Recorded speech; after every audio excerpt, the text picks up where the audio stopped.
এই সংসারে সুখ আর সন্তোষ লাভ করার পথ কি? ত্যাগ করা নাকি মেনে নেওয়া? এটা হলো একটা ধাঁধার সমান, আর যে বুঝতে পারে তার কাছে এক মিত্রের সমান। দেখুন, আপনি যা বদলাতে পারেন তা আপনি বদলে ফেলুন, যা আপনি বদলাতে পারবেন না তা আপনি স্বীকার করে নিন, আর যা মেনে নিতে পারবেন না তাকে নিজের থেকে আলাদা করে দিন। ধরুন, আপনার কোনো অভ্যেস আছে যা আপনি বদলাতে চান, বদলে ফেলুন। যদি কোনো সমস্যা থাকে যা বদলানো আপনার হাতে নেই, তা স্বীকার করে নিয়ে তার সাথে পথ চলা শুরু করে দিন।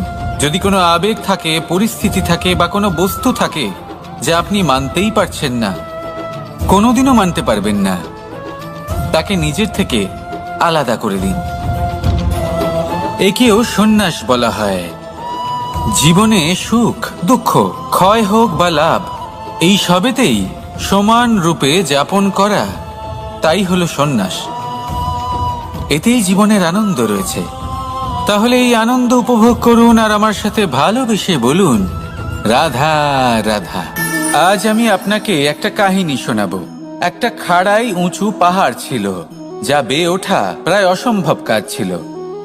এবার একদিন কয়েকটা ব্যাঙ এলো আর তা বেয়ে উঠতে শুরু করলো। আস্তে আস্তে প্রত্যেকটা ব্যাঙ মিলে লাফিয়ে লাফিয়ে ওপরে ওঠার চেষ্টা করছিল। নিচে কিছু পশু দাঁড়িয়েছিল যারা বলছিল, এটা তো অসম্ভব ব্যাপার, এই ব্যাঙগুলো উঠতেই পারবে না, সকলে পড়ে যাবে। আর তারপর ধীরে ধীরে সমস্ত ব্যাঙ নিচে পড়তে থাকলো। শেষ পর্যন্ত একটাই ব্যাঙ ছিল যে শিখরে পৌঁছতে পারল। জানেন সে কেন পারল? কারণ সেই ব্যাঙ বধির ছিল। সে কারোর কথা শোনেনি। ও স্থির করেছিল শিখরে পৌঁছতে হবে, আর পৌঁছে গেল। এবার এটা কিন্তু আমাদের জন্য অত্যন্ত গুরুত্বপূর্ণ শিক্ষা। আপনি যদি জীবনে নিজের লক্ষ্য স্থির করে থাকেন, তাহলে এদিক ওদিক কারোর কথা শুনবেন না, শুধুই নিজের লক্ষ্যের দিকে অগ্রসর হন।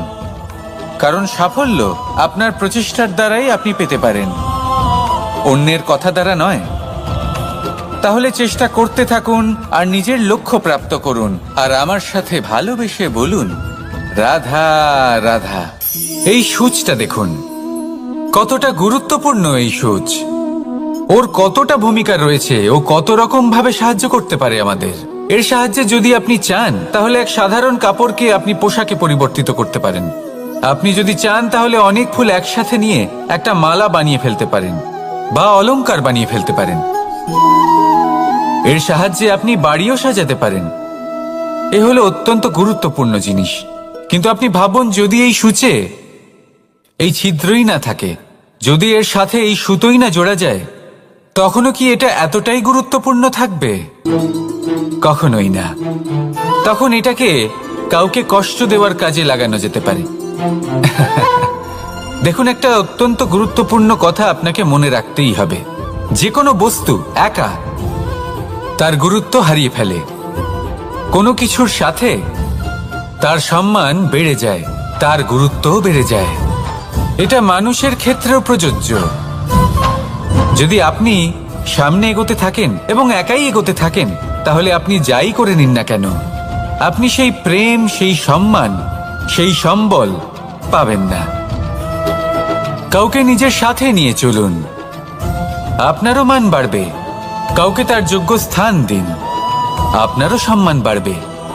ঠিক সেইভাবেই যেইভাবে এই সুতোর দ্বারা সূচের সম্মান বাড়ে, আর যেমন প্রেম দ্বারা গুণের মান বেড়ে যায়। তাহলে আসুন আর আমার সাথে ভালোবেসে বলুন, রাধা রাধা।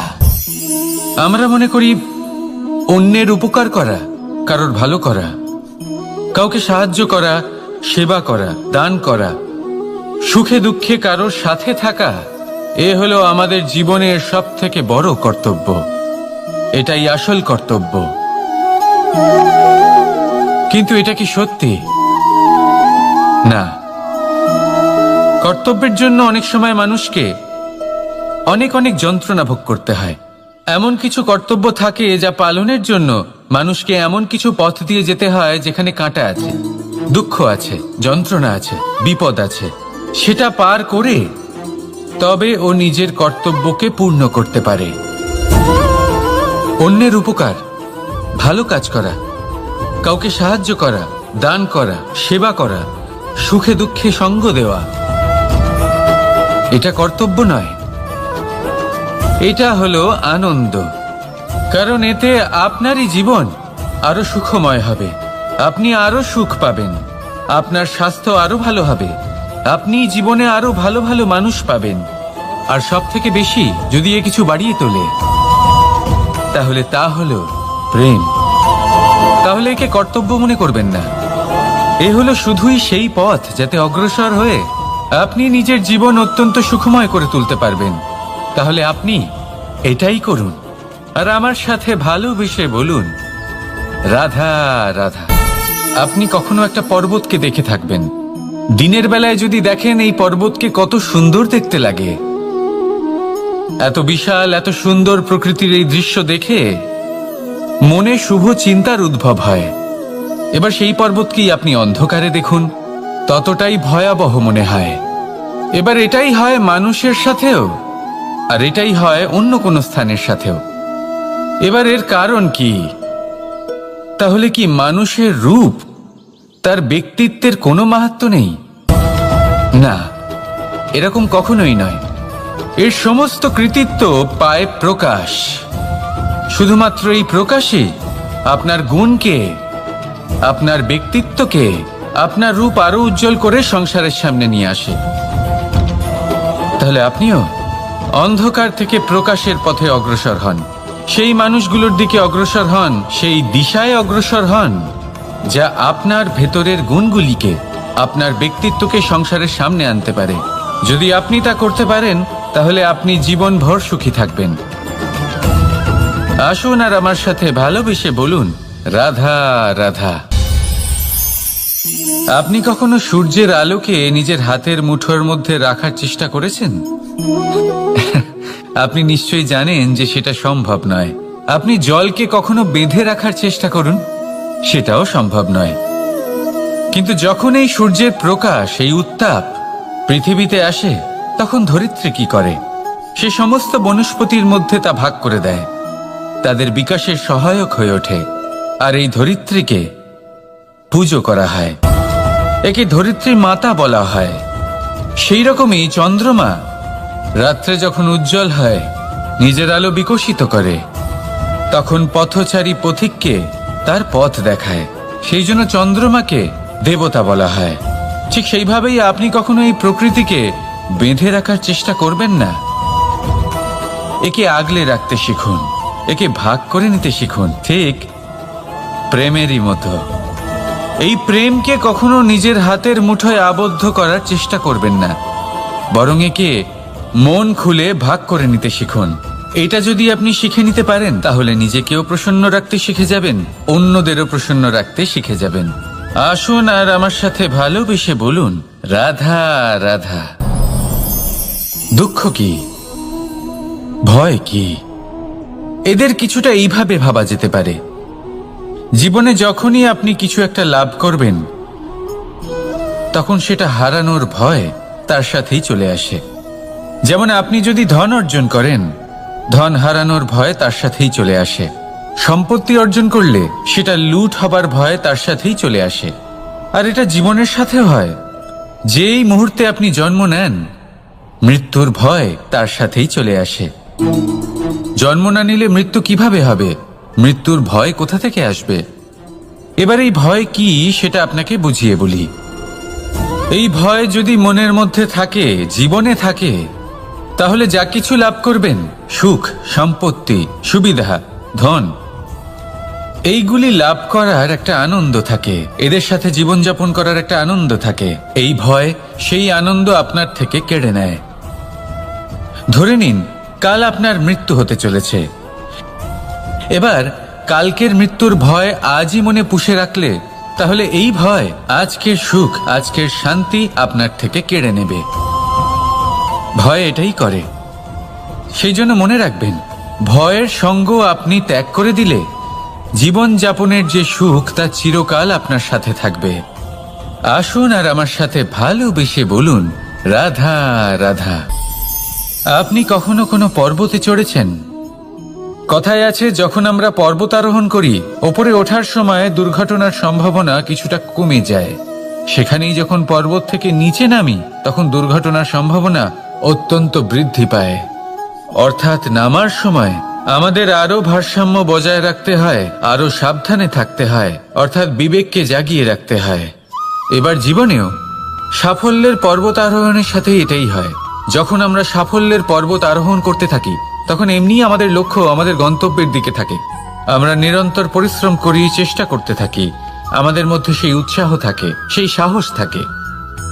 কিন্তু একটা কথা সত্যি, সমস্ত আরোহণের পরে অবরোহণ থাকে। আর এই অবরোহণই থাকে যেখানে বেশিরভাগ মানুষ নিজের ভারসাম্য বজায় রাখতে পারেন না, আর সেখানেই ভেঙে পড়েন। তাই জীবনে যদি সাফল্যের শিখরে পৌঁছতে চান, তাহলে আপনাকে নিরন্তর প্রয়াস করতে হবে, সংঘর্ষ করতে হবে, পরিশ্রম করতে হবে, আর নিজের লক্ষ্যের দিকে একাগ্রতা কেন্দ্রীভূত করতে হবে। তাহলে আপনি নিজের লক্ষ্য অবশ্যই পাবেন। কিন্তু যখন অবরোহণের সময় আসবে, যা নিশ্চিত রূপে আসবেই, তখন আপনাকে সংঘর্ষ করতেই হবে, ধৈর্য ধরতেই হবে, সাবধানে থাকতেই হবে, ভারসাম্য বজায় রাখতেই হবে। এটা হলো অত্যন্ত আবশ্যক, কারণ পরবর্তী সাফল্যের শিখরে আপনাকে পৌঁছতেই হবে, আর তার জন্য আপনাকে সুরক্ষিতভাবে অবরোহণ করতেই হবে। ঠিক কিনা? আসুন আর আমার সাথে ভালোবেসে বলুন, রাধা রাধা। প্রসন্নতা এমন এক অনুভূতি যা আমরা সকলে পেতে চাই। এবার এটা ভেবে দেখুন যে আমরা আমাদের প্রসন্নতার জন্য অন্য কাউকে দায়ী কেন করি। আজও এরকম কিছু করেছে, ওর জন্য আমি দুঃখী হয়ে আছি। আজও এমন কিছু করলো যার ফলে আমার মন প্রসন্ন হয়ে উঠল। না, আপনাকে স্পষ্ট করে একটা কথা বলে দিই, আপনার প্রসন্নতা না শুধু আপনার নির্বাচন, না শুধু আপনার হাতে রয়েছে, বরং আপনি নিজের প্রসন্নতাকে নিজেই আকৃষ্ট করেন। এই ফুলগুলিকে দেখুন, এই ফুল এর সুগন্ধ ছড়ায়, আর এই ফুল নিজের দিকে কীট পতঙ্গদের আকৃষ্ট করে। এবার দেখুন, কীট পতঙ্গ কাদের আকৃষ্ট করে? গিরগিটি বা ব্যাঙ, এরকম কিছু প্রাণীদের। এবার এই যে ফুল, কীট পতঙ্গের জন্য এই যে ফুল, তার বিকাশ হয়, এ আরো প্রস্ফুটিত হয়, ওর বংশ আরো বৃদ্ধি পায়। তাই এর তাৎপর্য হলো সহজ, ফুল উচিত ব্যক্তিকে নিজের দিকে আকৃষ্ট করে। এবার কীট পতঙ্গের কথা বললে তারা কাদের আকৃষ্ট করে? তাদেরই, যারা তাদেরই শিকার করবে, খাদ্যরূপে গ্রহণ করবে। এবার কাকে আপনি নিজের দিকে আকৃষ্ট করতে চান, তার নির্বাচন আপনারই। আপনি কি প্রসন্নতাকে নিজের দিকে আকৃষ্ট করতে চান, নাকি অপ্রসন্নতাকে করতে চান, তার নির্বাচন আপনারই। আপনি জীবনে যা কিছু পাবেন, সুখ দুঃখ, আশা নিরাশা, প্রসন্নতা অপ্রসন্নতা, সবই হলো আপনারই নির্বাচনের পরিণাম। তাহলে সঠিক নির্বাচন করুন, আর আমার সাথে ভালোবেসে বলুন, রাধা রাধা। ঘূর্ণিঝড়, যখন এই ঘূর্ণিঝড় আসে, তখন প্রচন্ড বেগে হাওয়া বয়ে চলে। সেই সময় এমন কিছু বৃক্ষ আছে যা কঠিন হয়ে দৃঢ় হয়ে দাঁড়িয়ে থাকে।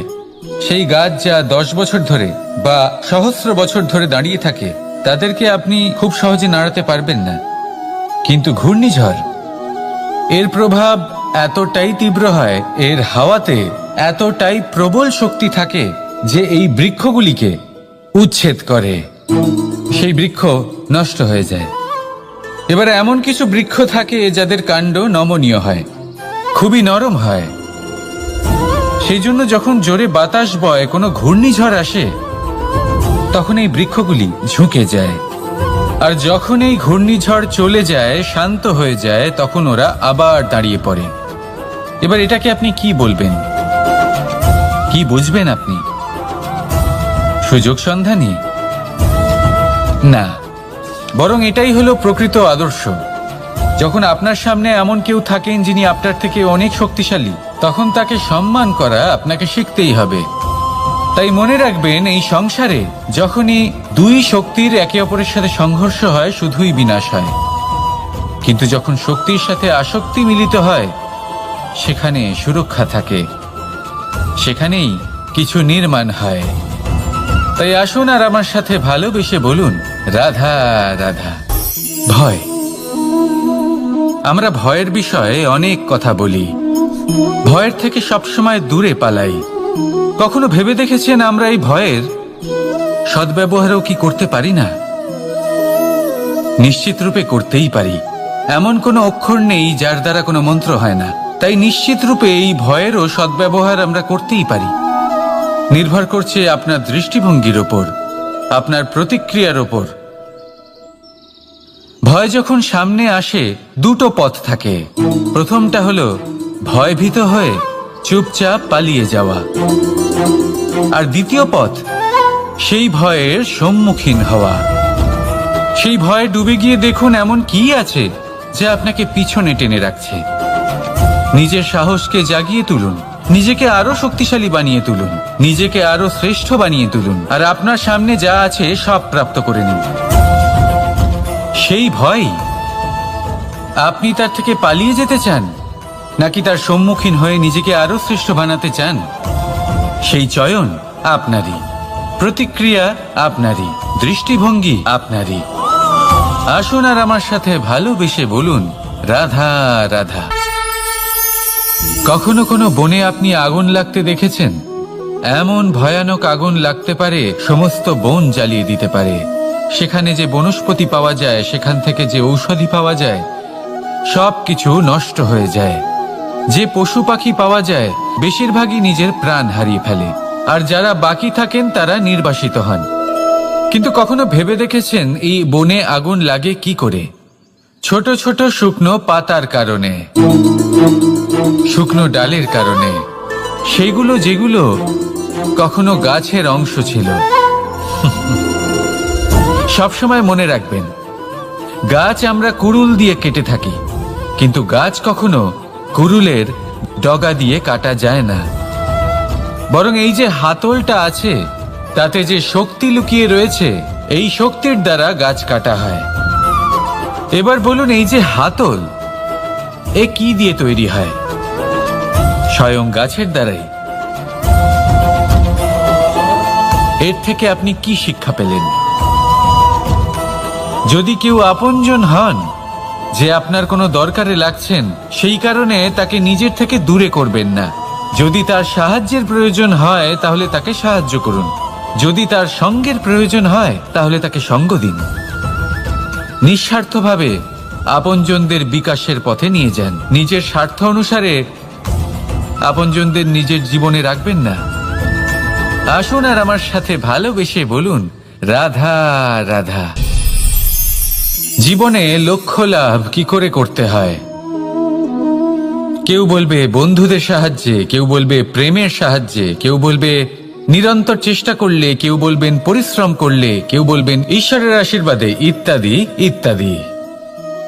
আমি আপনাকে বুঝিয়ে বলি, এই যেমন ত্রিলোক আছে, অর্থাৎ 3 লোক আছে, যাকে সঞ্চালন করে ত্রিদেব বা 3 জন দেবতা। সেইভাবে নিজের লক্ষ্যে পৌঁছানোর জন্য 3টি ভাবের প্রয়োজন পড়ে। প্রথম ভাব হলো স্বপ্ন দেখা। আপনি যদি স্বপ্ন দেখতে শুরু না করেন তাহলে সেখানে পৌঁছতেই পারবেন না। তারপর আপনাকে দৃঢ় সংকল্প নিয়ে সেই পথ যেমনই হোক তাতে চলতে হবে। এ হলো দ্বিতীয় ভাব, দৃঢ় সংকল্প। আর তৃতীয় ভাব হলো সেই লক্ষ্যের যাত্রা পূর্ণ করার জন্য প্রতিবদ্ধ হওয়া। তাই যদি আপনি স্বপ্ন দেখতে পারেন, দৃঢ় সংকল্প দ্বারা পথ যতই কঠিন হোক না কেন তাতে চলতে পারেন, আর সেই লক্ষ্য লাভের যাত্রা পূর্ণ করার জন্য প্রতিবদ্ধ হতে পারেন, তাহলে আপনি নিশ্চিত রূপে আপনার লক্ষ্য লাভ করতে পারবেন। তাই আপনি এটাই করুন, আর আমার সাথে ভালোবেসে বলুন, রাধা রাধা। কথায় আছে যে জীবনে কিছু শুরু করার আগে স্বপ্ন দেখা অত্যন্ত গুরুত্বপূর্ণ, আর এটা 100% সত্যিও। কিন্তু কিছু মানুষ স্বপ্ন দেখা শুরু না হয় করে দেন, কিন্তু তারপর থামেনি না। স্বপ্ন দেখতেই থাকেন, তারা ভাবতেই থাকেন, কর্ম করেন না। এমন সময় আপনাকে নিজেকে জাগিয়ে তুলতে হবে, নিজেকে বলতে হবে যে এবার উঠে কর্ম করার সময় এসে গেছে।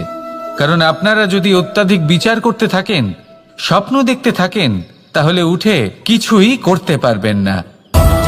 আপনি শুধু একটা কাজ করুন, উঠে কর্ম করা আরম্ভ করে দিন।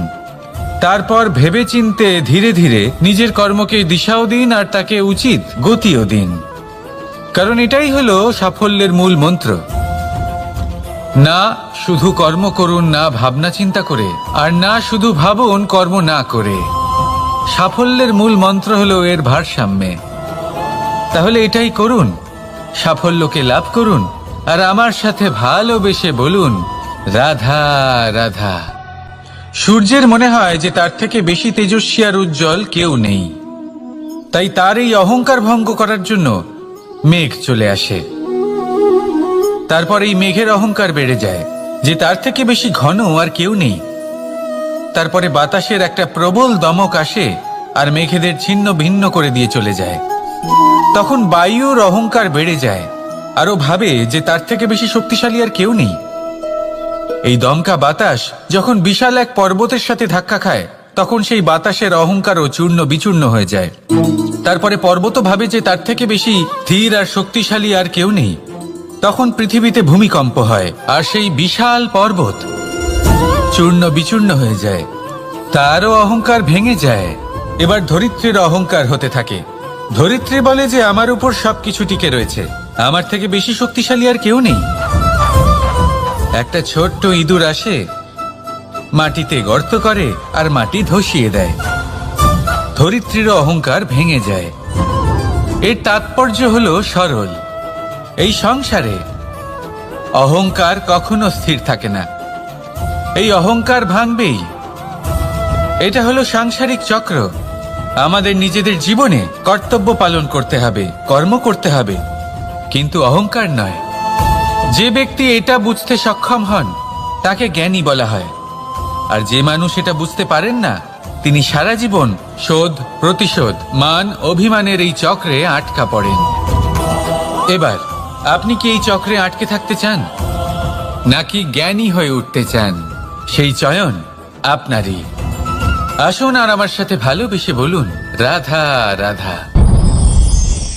কোন যোদ্ধা জন্ম থেকে যোদ্ধা হন না, তিনি যোদ্ধা হবেন কিনা চয়ন করেন। তিনি যোদ্ধা হবেন বলে তখনই স্থির করেন যখন তিনি পিছু হটবেন না বলে দৃঢ় প্রতিজ্ঞ হন।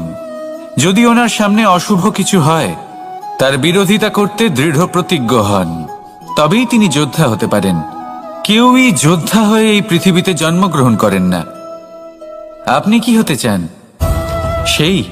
সেই দর্শক হতে চান যারা যুদ্ধভূমিতে বসে থেকে অন্য কারোর জয়ে উচ্ছ্বাস প্রকাশ করেন, নাকি সেই যোদ্ধা হতে চান যিনি নিজের শৌর্য দিয়ে বীরত্ব দিয়ে পরাক্রম প্রদর্শন করেন এবং যার প্রশংসা যুগ যুগ ধরে হয়ে চলে? সিদ্ধান্ত আপনারই। আসুন আর আমার সাথে ভালোবেসে বলুন রাধা রাধা। সাফল্য খুব সহজ এক শব্দ। এটা হলো সেই সব শব্দের মধ্যে অন্যতম যা মানুষ একটু বুঝলেই ভাবেন সব বুঝে ফেলেছি, আর যেই উনি বুঝতে পারেন সাফল্য কি, আজীবন সেই সাফল্যের পেছনেই ছুটতে থাকেন। এই সাফল্য হলো একটা খেলার মতো, যাতে মানুষ নিজের সমস্ত জীবন বাজি লাগিয়ে দেন। আর প্রত্যেক খেলার মতোই এরও কিছু নিয়ম রয়েছে। আর প্রাথমিক নিয়ম হলো এই সাফল্য লাভ করার জন্য সাফল্য লাভ করার স্বপ্ন আপনাকে অবশ্যই দেখতে হবে আগে। হ্যাঁ, কিন্তু শুধুমাত্র স্বপ্ন দেখলেই কিছুই হবে না। স্বপ্ন দেখুন, তারপরে আপনার নিজের নিদ্রাকে ভঙ্গ করতে হবে, দিনরাত পরিশ্রম করতে হবে, দিনরাত চেষ্টা করতে হবে, তবেই এই সাফল্য আপনার কাছে আসবে আর আপনার পদানত হবে। তাহলে স্বপ্ন দেখুন আর পরিশ্রম করে তাকে সার্থক করুন।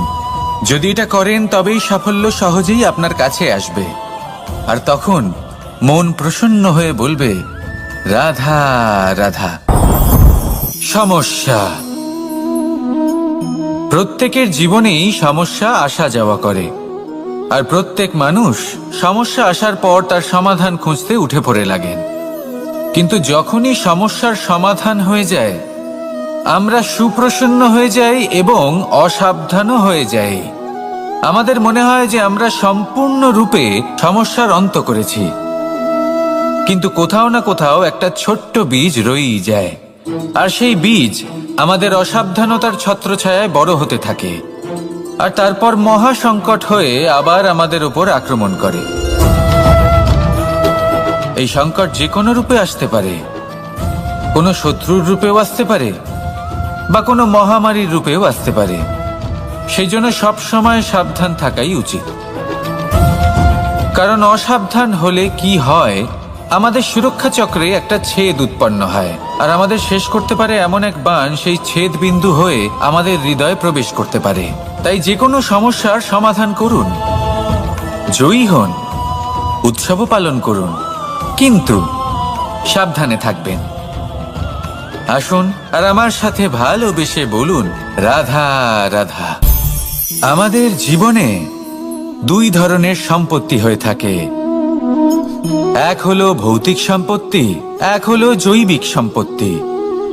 অর্থ, সম্পদ, সুবিধে, খাদ্য, এইসব ভৌতিক সম্পত্তির মধ্যে পড়ে।